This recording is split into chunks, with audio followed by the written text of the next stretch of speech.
Long ago, when the northern seas roared with thunder and the skies were painted with fire from the gods, there lived a Viking warrior named Bjorn the Bold.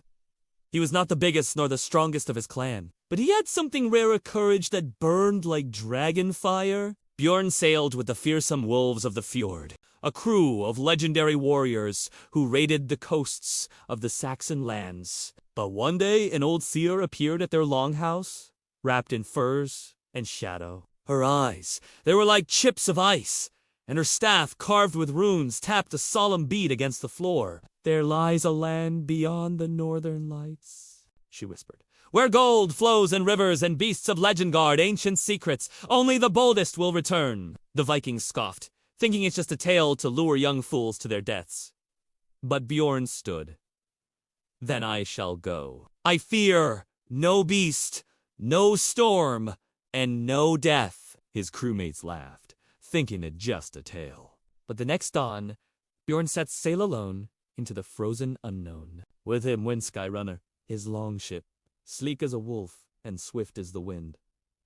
Days turned to weeks. He fought off sea serpents, navigated through maelstroms, and even tricked a frost giant who guarded a glacier gate. Through it all, the icy seas gnawed at Skyrunner's hull, and the relentless winds threatened to tear the sails. But Bjorn never turned back. At last, as if from a dream, the mists parted, and there before him, ringed by ice and flame, lay a hidden island. Its shores were paved with gold, and from its center a great dragon, wreathed in emerald fire, beat its wings, shaking the very foundations of the ice. The sight was enough to freeze the blood in any man's veins, turn his bones to water and his heart to stone. Yet Bjorn felt only wonder. He landed Skyrunner, where the dragon's fire touched the sea. And as if drawn by an invisible hand, he walked towards the beast. Fearsome as it was, Bjorn saw not just a monster, but a guardian,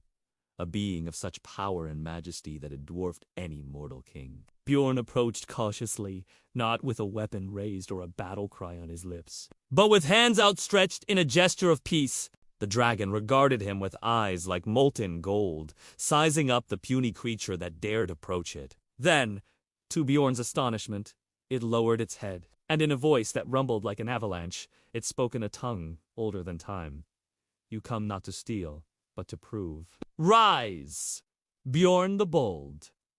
You are the first to reach the edge of the world. You may take what you can carry and more. You may carry this tale." And with that, the dragon let out a roar that echoed across the ice-jammed seas, a sound that spoke of ages past and futures yet to come. Bjorn took a deep breath, his heart pounding in his chest like a drum. He looked back at Skyrunner, at the supplies he had brought, and then back at the dragon and the endless gold behind it. A grin spread across his face. When Bjorn returned years later, gray and scarred, he brought no gold. No one would ever know the weight of gold he could have taken. But the tooth from the dragon, that became a trophy of legend, passed down in his bloodline for generations. And the tale, though many scoffed, no one dared call it a lie.